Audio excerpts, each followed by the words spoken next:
નમો હરિયંતાણમ, નમો સિદ્ધાણમ, નમો આયર્યાણમ,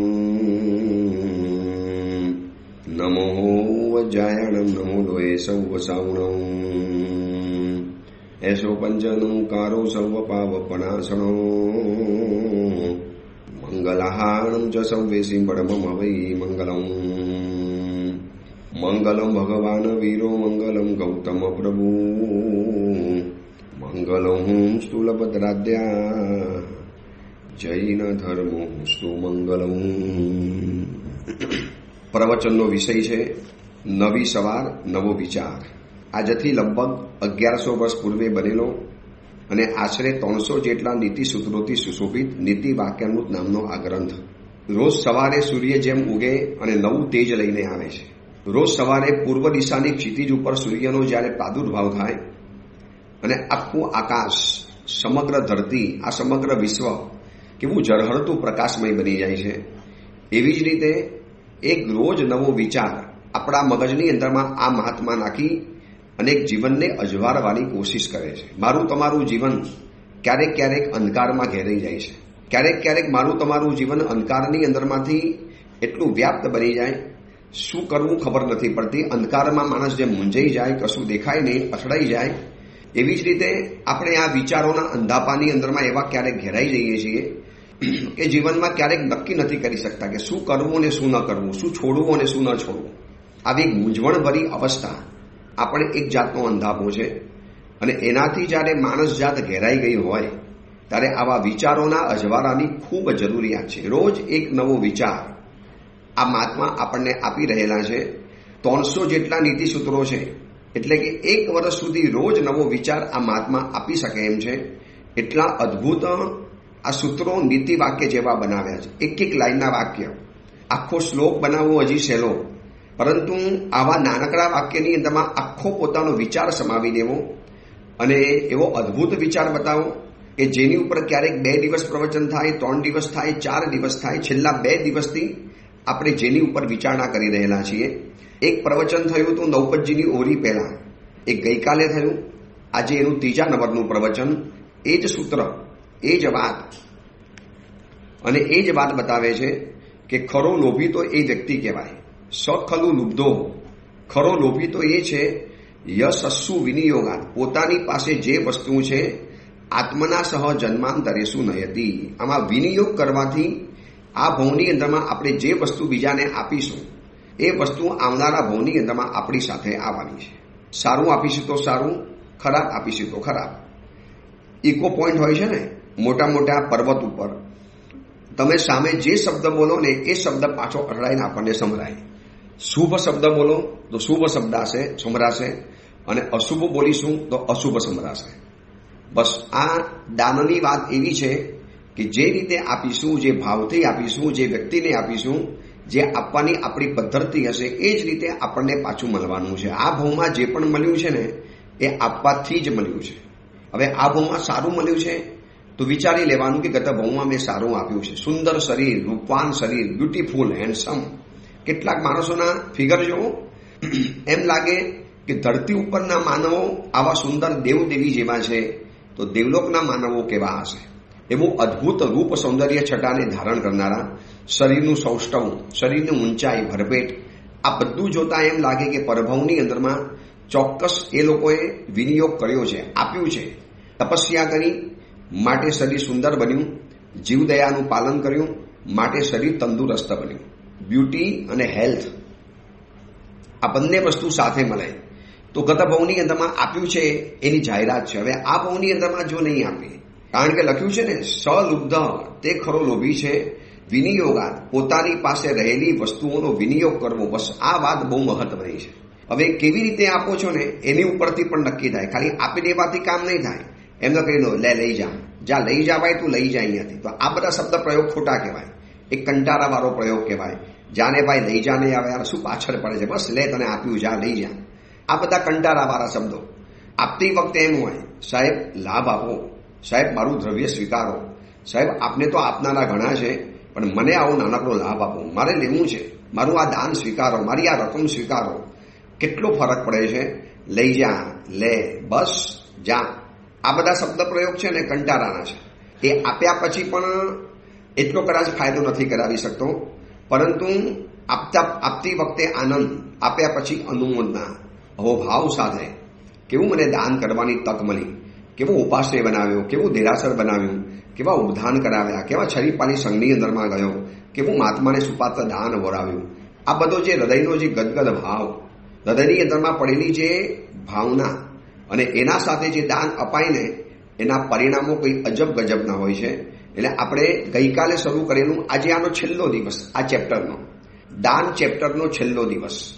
દાન આપવું જરૂરી છે, સમાજ દાન દ્વારા જ ચાલે છે. આપણને પણ છે ને, ભલે આપણે કોઈની પાસેથી પૈસા અને ભોજન નથી માંગતા, શ્રીમંત છીએ માટે, પણ આકાશમાંથી સ્થિરતા માગી, વાયુ પાસેથી હવા માગી, દીવા પાસેથી પ્રકાશ માગ્યો, વૃક્ષ પાસેથી ફળ માગ્યા, જમીન પાસેથી ભોજન વગેરે માગ્યું, એટલે કે શાકભાજી વગેરે જમીનમાં ઉગ્યા, દરિયા પાસેથી મીઠું માગ્યું, નદી પાસેથી મીઠું પાણી માગ્યું.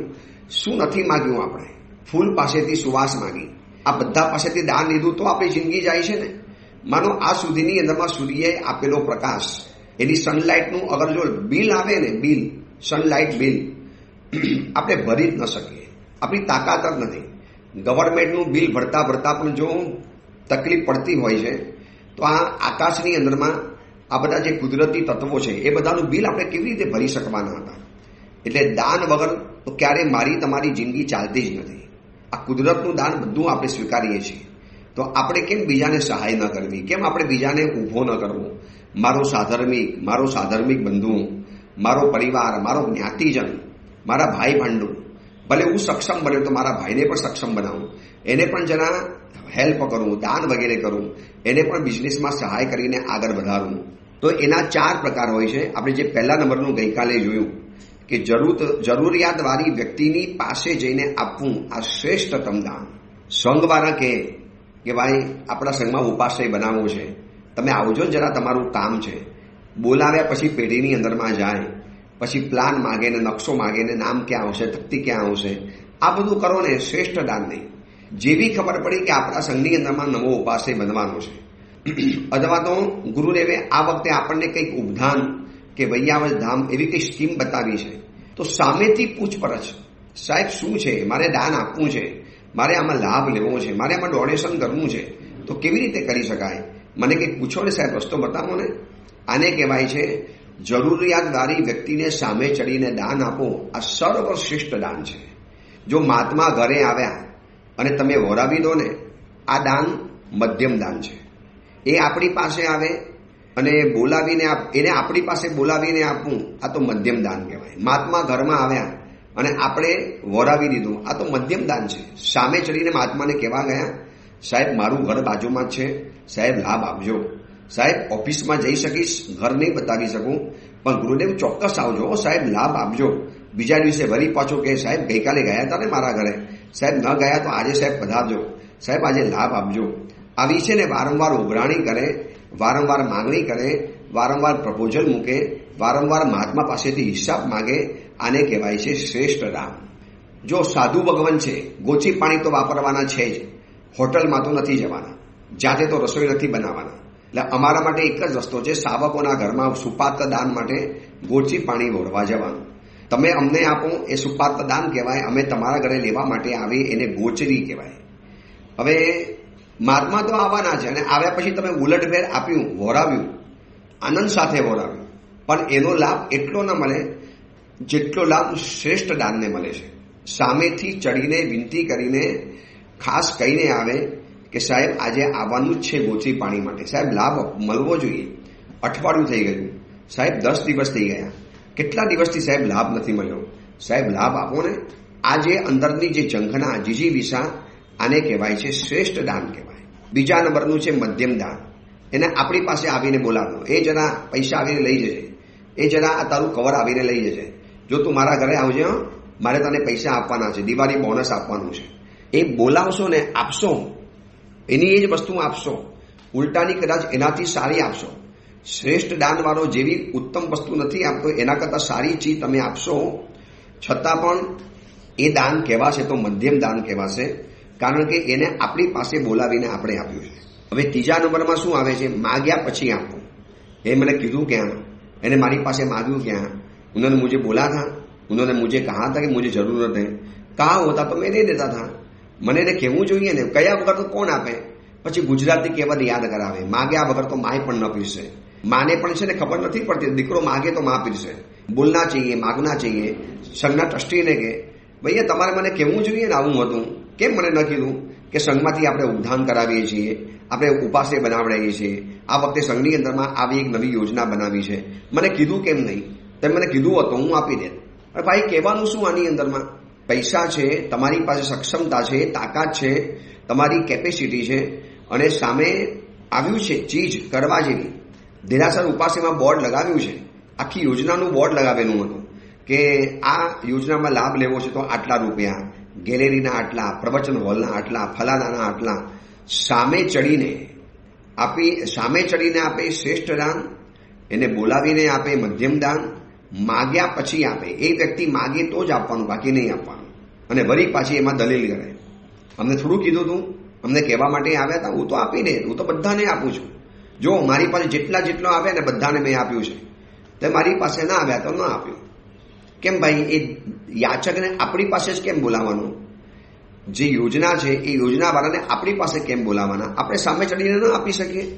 આપવું જ છે, પણ એમાં એક અહંકાર આવે. માગે તો આપવાનું ને, મને કહેવા માટે થોડા આવ્યા છે, મને કીધું હતું આપી દે, મારી પાસે તો ઘણું પડ્યું હતું, તમે કશું બોલ્યા જ નહીં, તમે તો બીજાની પાસે માગતા હતા. અરે કેવાય એવી વ્યક્તિ જોઈ છે કે બીજાની પાસે માગીએ છે, એ જોવે છે, એ માગી રહેલો છે, છતાં પણ બોલશે નહીં. પછી એ કહેશે ભાઈ મને કેવું હતું ને મારી પાસે પડેલું, તો ભાઈ તે આપ્યું કેમ નહીં? તો તે એની પાસે માગ્યું હતું, મારી પાસે માગ્યું હતું, તે મને કીધું હતું, મને કીધું હતું આપી દે, તે એની પાસે માગ્યું, એ જાણે. બોલો, આવા માણસો મેં જોયા છે, કમાલ કહેવાય.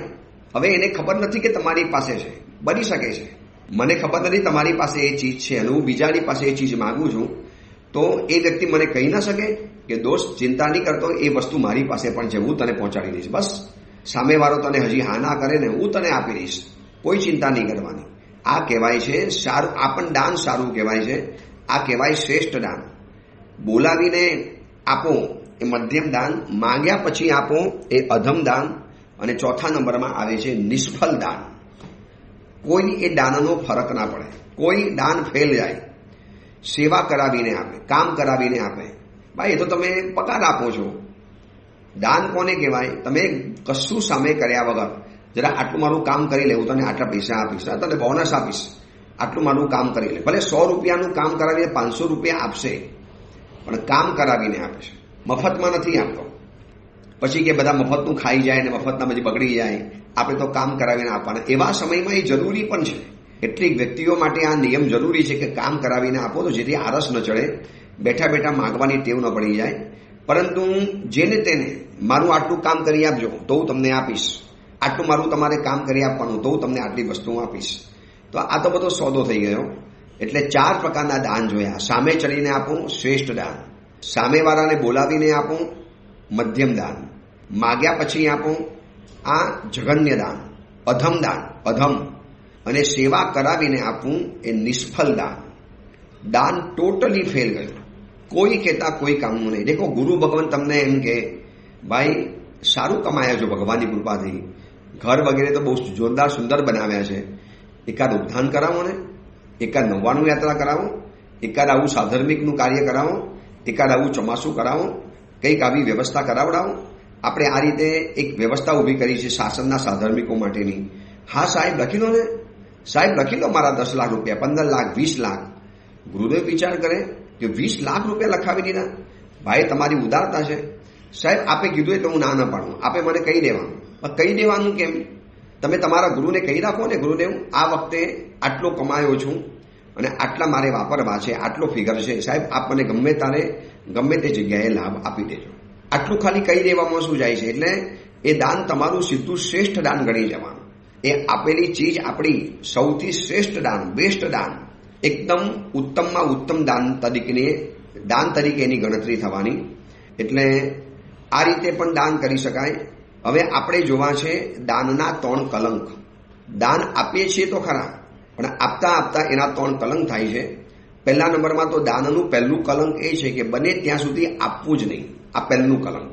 લગભગ આપણી મેન્ટાલિટી શું હોય જોઈએ ને, જો બીજા આપી દેતા હોય તો પછી આપણે શું છે, પર શું કે ખબર છે, જો આપણે તો બેઠા જ છીએ, અમે તો બેઠા જ છીએ ભાઈ, કરો બીજે કોશિશ કરો ને, ન મળે તો અમને કહેજો. સંઘના ટ્રસ્ટીને એમ કે ન મળે તો મને કહેજો ને, હું લાભ લઈશ, પણ હમણાં બીજાને આપો ને ભાઈ. એટલે સંઘ બચારો આખા લોકોના ઘર ઘરમાં જાય, ઘર ઘરની અંદરમાં જે ટીપ ટકોરા કરે, છેલ્લે પછી તમારી પાસે આવે કે સાહેબ હવે આટલું ખૂટે છે, બસ જાઓ લઈ જાઓ, કોઈ ચિંતા નહીં કરવાની, લઈ જાઓ બસ. તું એમ કહું છું કે આપવું છે તો પછી આટલી રાહ કેમ જોડાવી?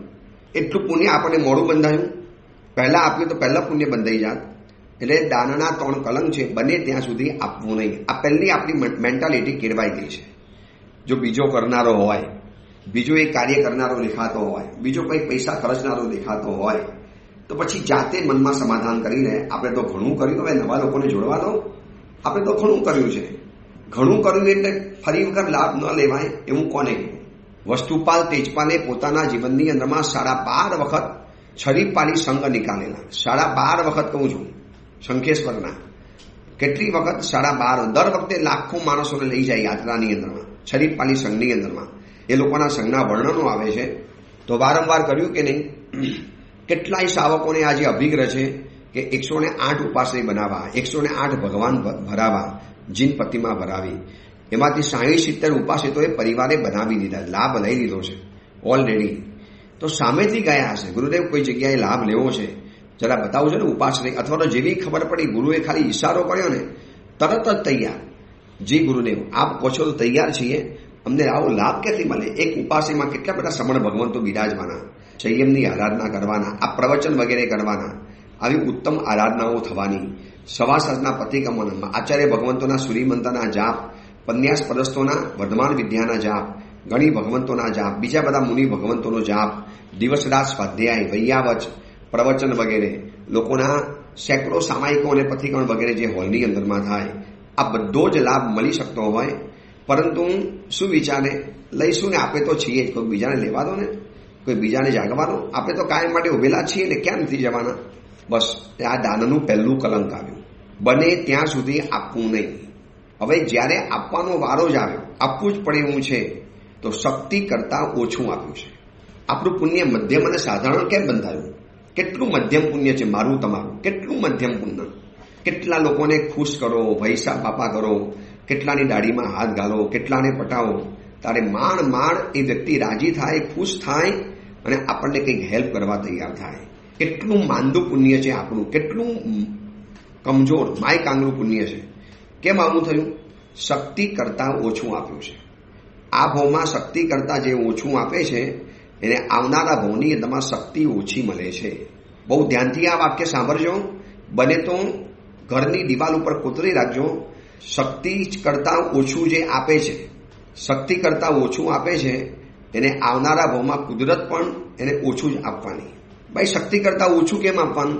શક્તિ છે એટલું આપો, આપણે ઉપર પણ નથી જવું. લાખ રૂપિયાની તાકાત છે તો 90,000 તો આપી શકાય ને. 1 કરોડની તાકાત છે તો 90 લાખ તો આપી શકાય. 2 કરોડની તાકાત છે તો 1 કરોડ 90 લાખ રૂપિયા તો આપી શકાય છે ને. 10 લાખ રૂપિયા એને કોઈ કામના નથી, પણ રાખ્યા કટોકટી માટે. તો પહેલા નંબરમાં લગભગ દાન કર્યું જ નથી, દાન આપ્યું જ નથી. આપવાનો જ્યારે વારો આવે ને ત્યારે શક્તિ કરતાં ઓછું આપવું. મોટા ભાગે તપસ્યા જુઓ, કામકાજ જુઓ, શક્તિ કરતાં ઓછું જ કરવાના. ઘણાની શક્તિ તો એવી છે, એવી કેપેસિટી છે, એવી તાકાત છે કે સમગ્ર પૃથ્વીના જિનાલયોને સોનાના બનાવી શકે. એવા કરોડપતિ અબજપતિઓ જીન શાસનમાં બેઠેલા છે. એ લોકોના જે છરીપાલી સંઘના જે કે ખર્ચા સાંભળીએ, ઉદ્ધાન 99 કરી એમાં જે ડેકોરેશનના જે ખર્ચાઓ સાંભળીએ ને, એમ થાય કે મારા જેવા સાધુના તો બીજા 10 ચોમાસા એમાં થઈ જાય, 10 ચોમાસા પરિપૂર્ણ થઈ જાય. એવી બધી ઉદારતા એ લોકો બતાવતા હોય છે. પરંતુ એ ક્યારે ખબર છે? પોતાના ઈચ્છિત ક્ષેત્રમાં આપવાનું હોય તો. સંઘને જ્યાં જરૂર છે ત્યાં આપવાની વાત આવે ને, ત્યાં લગભગ નહીં આપે. એટલું ઘણા લોકોને કહું કે ભાઈ જો છરીપાલી સંઘ તમે ઓલરેડી એક નીકાળ્યો છે, પછી બીજા આવા બધા લાભ લો ને, સાધર્મિકના, શિબિરના, ઉપધાનના, 99 યાત્રાના, અથવા તો અમે જ્યાં હોઈએ ત્યાં તમારે ચોમાસું લાભ લઈ લેવાનો, ચોમાસાના લાભાથી બની જવાનું. આ બધો લાભ લઈ લો ને. નહીં સાહેબ હમણાં અનુકૂળતા નથી, અને પોતાની ઈચ્છા થશે ને ત્યાં લાખો રૂપિયા વાપરી લેશે, લાખો રૂપિયા. હમણાં એક છરીપાલી સંઘનું ખાલી મુહૂર્ત લેવાનો હતો. જેમની નિશ્રાની અંદરમાં તો એ મહાત્માએ મને બતાવ્યું ખાલી મુહૂર્ત લેવાની અંદરમાં ખાલી મુહૂર્ત લીધું છે. પોતાના ગામથી એ ગુરુ ભગવાન પાસે આવ્યા અને એમની પાસે જ્યારે એને ઉપધાન તપનું મુહૂર્ત ગ્રહણ કર્યું, છરીપાલી સંઘ માટેનું મુહૂર્ત ગ્રહણ કર્યું. નહીં તો 2.5 થી 3 કરોડ રૂપિયા એક જ દિવસની અંદરમાં વાપરી લીધા. હવે હું એમ કહું છું કે પૈસા વાપરો પણ એક જ જગ્યાએ કેમ આટલા બધા? ડેકોરેશનમાં, ઠાઠ ઠઠારામાં, સાસજ્જાની અંદરમાં, પછી જાત જાતની ગૌરી રંગોળીની અંદરમાં. એ પૈસા ભલે સમાજમાં ફરે છે, એ બધા કમાય છે રંગોળીવાળા, પણ એની સામે જીન શાસનમાં જરૂરિયાત છે. કેટલા ઉદ્ધારો કરવા છે. હમણાં સુરતમાં ગોપીપુરાના ઉદ્ધારનું આખું એક મિશન ચાલે છે.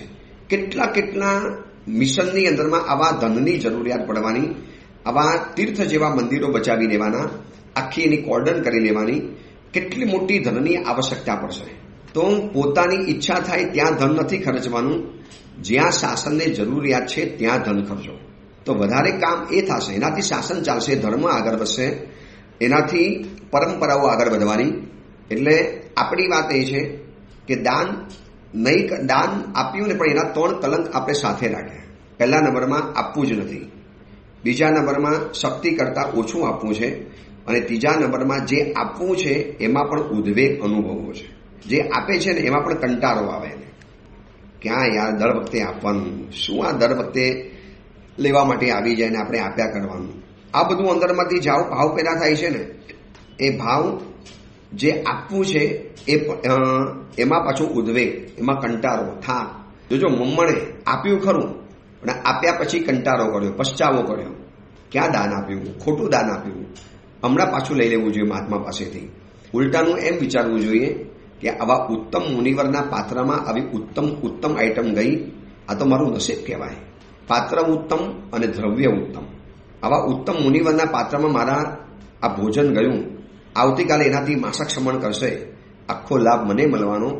ઉલટાનું પારણાની વિનંતી કરવા આવવું જોઈએ, એના બદલે લાડવા પાછા માંગે છે. મહારાજ મને મારા લાડુ પાછા આપી દો, લાડુ મને મારા પાછા આપો. મુનિ ભગવાન કે એમ લાડુ ન અપાય, અમારા પાત્રમાં આવ્યો એટલે અમારો ગણાય. નહીં સાહેબ, જોઈશે જ પાછો. મુનિ ભગવાન નીચે બેઠા, જોડીમાંથી લાડુ બહાર કાઢ્યો અને માટીની અંદરમાં મિક્સ કરી દીધો અને પછી કીધું લો લઈ જાઓ તો આ તમારો લાડુ, આ તમારી મીઠાઈ જે મને વરાવી હતી ને. મહારાજ આ તો ગંદકી છે, થોડી આને મીઠાઈ ગણાય. તો પછી મહાત્મા પણ કીધું કે દોસ્ત તું જે પેટમાં નાખવાનો છે ને આ લાડુ એ પણ ગંદકી જ છે. આપણા આ વાત મમ્મણ શેઠ સમજી ન શક્યા અને લગભગ એને આપ્યું જ નથી, સમજો ને. એટલે બને ત્યાં સુધી આપવું નહીં, શક્તિ કરતાં ઓછું આપવું, અને જે આપવું છે એની અંદરમાં પણ ઉદ્વેગ ઊભો કરવો. આ દાનના 3 કલંક છે. આપણે આપણી જાત સાથે થોડું ટેલી કરી લેવાનું. હું આપતો જ નથી, કે બીજા નંબરમાં શક્તિ કરતાં ઓછું આપું છું, કે ત્રીજા નંબરમાં જે આપું છું એમાં ઉદ્વેગ અનુભવું છું. આ 3 બાબત. એટલે ઉદ્વેગ એટલે પાછળથી પસ્તાવો થાય, અફસોસ થાય, ખોટું આપી દીધું, શું ઉતાવળ હતી, પછી થવાનું જ હતું ને, ખોટી ઘાય કરી નાખી. આ બધો અંદરમાં જે પસ્તાવાનો ભાવ, જે બરાપો, એ અભાવ હોય તો માનવું પડે કે આપણું દાન શ્રેષ્ઠ દાન નથી, અને આવા દાનના પુણ્ય પરમાણુઓ પણ ઓછા બંધાય છે. હવે આપવું છે તો સામે ચડીને આપવું, બોલાવીને આપવું, ભાવથી આપવું, દિલ લગાવીને આપવું, બરોબર, ખુમારી સાથે આપવું. આપવું છે તો આપી જાણવું, આપ્યા પછી કોઈ અહંકાર ન કરવો. આ ખરું દાન કહેવાય છે. હવે છેલ્લું વાત, દાન 2 પ્રકારનું હોય છે, સંગ્રહમાંથી દાન અને જીવનમાંથી દાન. જો આ 2 પ્રકારમાંથી માણસ વસ્તુઓ આપતો હોય છે. સંગ્રહમાંથી દાન એટલે તિજોરીમાં પૈસા પડ્યા હતા અને આપ્યું, સ્ટોક સારો હતો એમાંથી વસ્તુ આપી દીધી, ઘરમાં વસ્તુ ઇનફ હતી અને એમાંથી આપી દીધી, ઘરમાં વસ્તુઓ ઘણી પડી હતી અને એમાંથી એને આપી દીધી. આ કહેવાય છે સંગ્રહમાંથી દાન. ઘરમાં 100 જોડી કપડાં પડ્યા હતા, નવા 20 જોડી લાવ્યા છીએ, ચલો 10-15 જોડી કોઈ ગરીબને, સાધર્મિકને આપી દઈએ.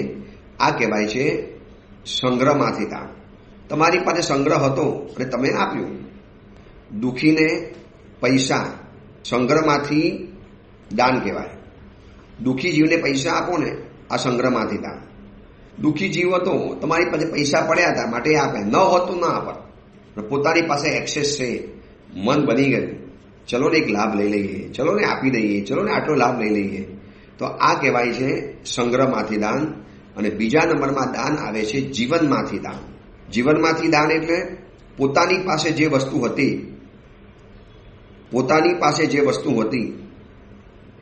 એટલે પોતાની વસ્તુ ઓછી કરીને, પોતાની વસ્તુ ત્યાગ કરીને, પોતાને એ ચીજની જરૂર હતી છતાં પણ બીજાને જરૂર છે તો ચલો પહેલા એને આપી દો, મારી પાસે નહીં હોત તો ચાલશે.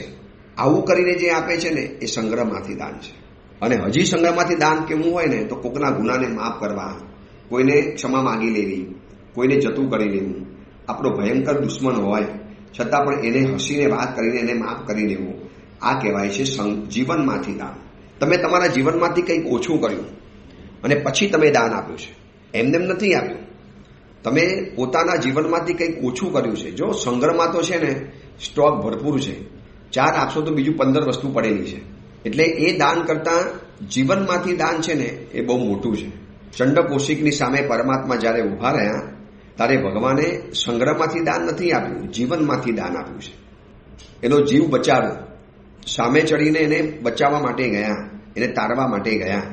એટલે આ કહેવાય છે જીવનમાંથી દાન. પાસના ભગવંતે ધૂણીમાંથી સાપ બચાવ્યો, આ જીવનમાંથી દાન. મુનીશ્વર સ્વામીએ ઘોડાને બચાવ્યો, જીવનમાંથી દાન. ધર્મનાથ પરમાત્માએ ઉંદરને બચાવ્યો, આ જીવનમાંથી દાન. આપણે સંગ્રહમાંથી દાન તો બહુ આપી દીધું, ચડાવવા બોલ્યા ને બધું સંગ્રહમાંથી દાન આવે. દેરાસરમાં નૈવેદ્ય મૂક્યું, ઘી મૂક્યું, સારા સારા ફલફ્રૂટ મૂક્યા, પૂજા પૂજન હતું, સારામાં સારી સામગ્રી લાવ્યા. આ બધું જ કહેવાય છે સંગ્રહમાંથી દાન. જીવનમાંથી દાન કોને કહેવાય? એક દીકરો સોંપી દેવો, સાહેબ આ સંતાન સોંપી દીધું, સાહેબ આ દીકરાને તૈયાર કરજો, આપના જેવો ભણાવજો. ગુરુદેવ સોંપી દીધો, આપ એને તૈયાર કરો, અમારી તો ઈચ્છા છે કે આ માર્ગે જાય. આવું સામે ચડીને યોગ્ય ગુરુ ભગવંતની પાસે જઈ અને પોતાના દીકરાને ગુરુકુલવાસની અંદરમાં રહેવા માટે મૂકે. આને કહેવાય છે સારામાં સારું દાન. આને કહેવાય છે જીવનમાંથી દાન. આ જીવનમાંથી દાન આપ્યું કહેવાય. અને આવું જીવનમાંથી દાન આપો ને એનું પુણ્ય કોઈ અજબ ગજબનું બંધાય છે. શાલીભદ્રએ જે દાન આપ્યું એ જીવનમાંથી દાન છે, સંગ્રહમાંથી દાન નથી.